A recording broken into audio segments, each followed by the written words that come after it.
Bismillahirrahmanirrahim. Assalamualaikum warahmatullahi wabarakatuh.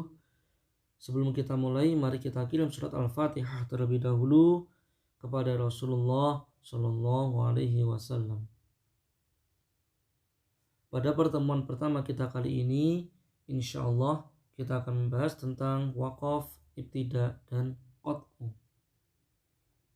Wakaf secara bahasa artinya adalah berhenti. Sedangkan secara istilah dalam Al-Quran adalah menghentikan suara dan perkataan sebentar untuk bernafas dengan niat untuk melanjutkan bacaan. Contoh, Inna anzarnakum adaban qariba Yawma yanzurul mar'u ma qaddamat yadahu wa yaqulul kafiru ya laitani kuntu turaba. Pada contoh barusan kita berhenti 2 kali. Yang pertama pada kalimat qariba. Dan yang kedua pada kalimat kafir. Berhentinya kita pada kedua kalimat tersebut untuk mengambil nafas, itulah yang kemudian disebut dengan wakaf. Wakaf dalam Al-Quran terbagi menjadi 4 macam. Ada wakaf ittirori, ada wakaf intidhori, ada wakaf ikhtibari, dan yang terakhir wakaf ikhtiyari. Wakaf ittirori yaitu wakaf yang dilakukan karena terpaksa. Mungkin karena tersedak, bersendawa, menguap, batuk, lupa, atau butuh nafas. Seperti contoh,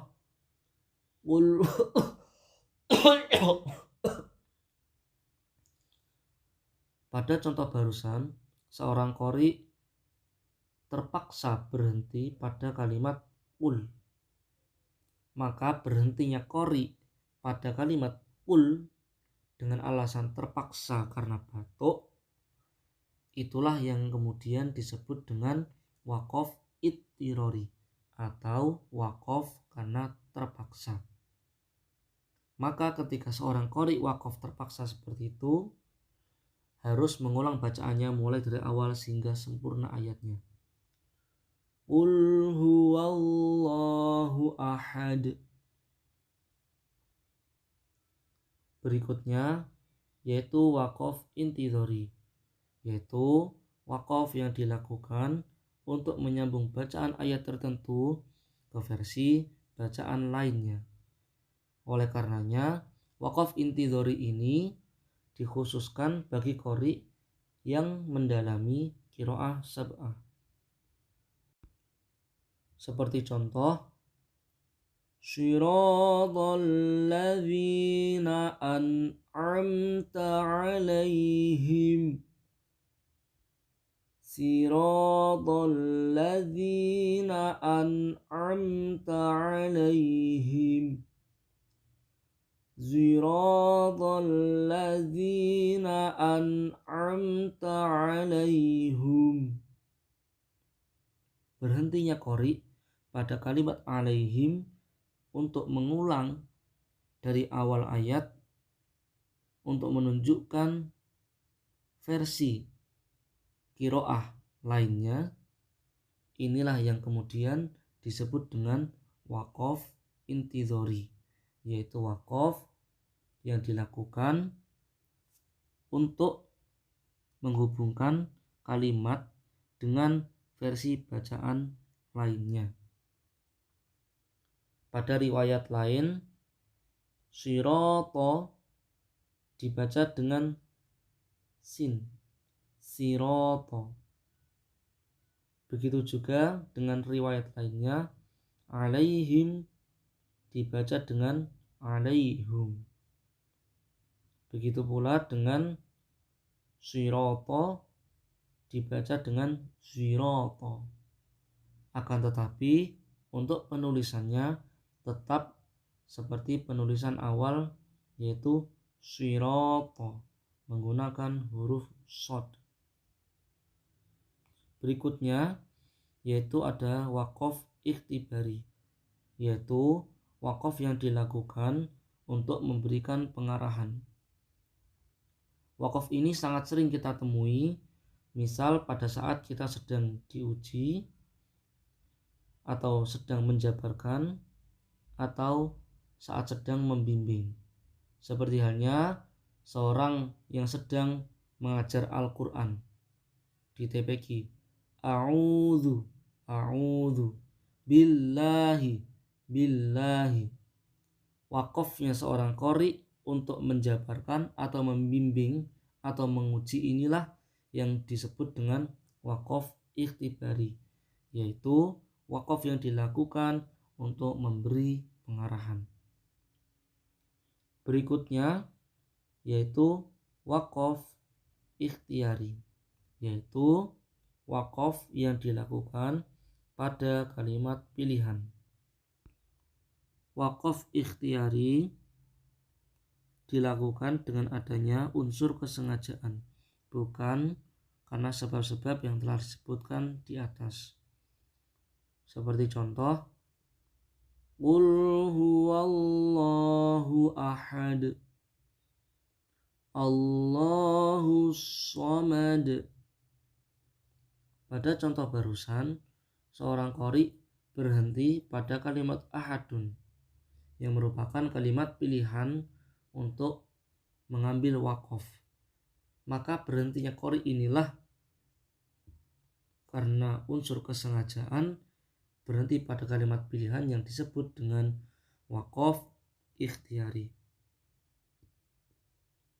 Wakof ikhtiyari sendiri terbagi menjadi 5 macam, yaitu wakof tam, wakof kafi, wakof hasan, wakof qabih, dan wakof jibril, yang insya Allah pembahasannya akan kita bahas pada pertemuan kedua dalam pembahasan tentang macam-macam wakof ikhtiyari. Selanjutnya adalah ibtida. Ibtida secara bahasa yaitu memulai, sedangkan secara istilah memulai bacaan sesudah seorang qori mewakofkan bacaannya. Jadi secara singkat, ibtida merupakan kelanjutan daripada wakof itu sendiri. Jika wakof berhenti sejenak untuk mengambil nafas dengan alasan tertentu, sedangkan ibtida merupakan memulai kembali setelah seorang qori mengambil wakof. Seperti contoh, Inna anzarnakum azaban qariba Yawma yanzurul mar'u ma qaddamat yadahu wa yaqulul kafiru ya laitani kuntu turaba. Pada contoh barusan, seorang qori berhenti pada kalimat qoriba dan juga pada kalimat al-kafir. Kemudian seorang qori melakukan ibtida atau memulai kembali bacaan setelah wakof pada kalimat wa yaqulu. Maka memulainya qori setelah wakof dari bacaannya itulah yang kemudian disebut dengan ibtida atau memulai kembali bacaan yang sudah diwakofkan. Ibtida sendiri hanya berlaku pada wakof idtirari atau wakof yang dilakukan karena terpaksa, mungkin dengan alasan tersedak, lupa, batuk, butuh nafas, bersendawa, atau menguap. Selanjutnya yaitu qat'u. Qat'u secara bahasa artinya memotong. Sedangkan secara istilah menghentikan bacaan sama sekali setelah mewakafkannya dan tidak berniat untuk melanjutkan bacaannya. Biasanya qat'u seringkali kita lakukan ketika kita sudah selesai membaca Al-Quran, sehingga ketika seorang qari mengambil qat'u, maka seorang qari wajib membaca tasdiq, Shadaqallahul azim. Dan ketika seorang qari hendak memulai kembali membaca Al-Quran, maka harus membaca ta'awudz. A'udzu billahi minasy syaithanir rajim. Jadi kesimpulannya, wakaf itu berhenti sejenak dengan alasan tertentu. Mungkin untuk ambil nafas, batuk, bersendawa, dan lain sebagainya. Atau untuk menguji juga, atau untuk menyambungkan ke qiraah yang lain. Sedangkan ibtidah adalah memulai kembali setelah seorang qari mengambil wakaf atau mengambil jeda dengan alasan tertentu. Dan yang terakhir yaitu qat'u. Qat'u yaitu selesai membaca Al-Quran, berhenti sama sekali dan tidak ada niatan untuk melanjutkan membaca Al-Quran atau selesai, sehingga harus membaca Shadaqallahul azim. Cukup sekian dari saya.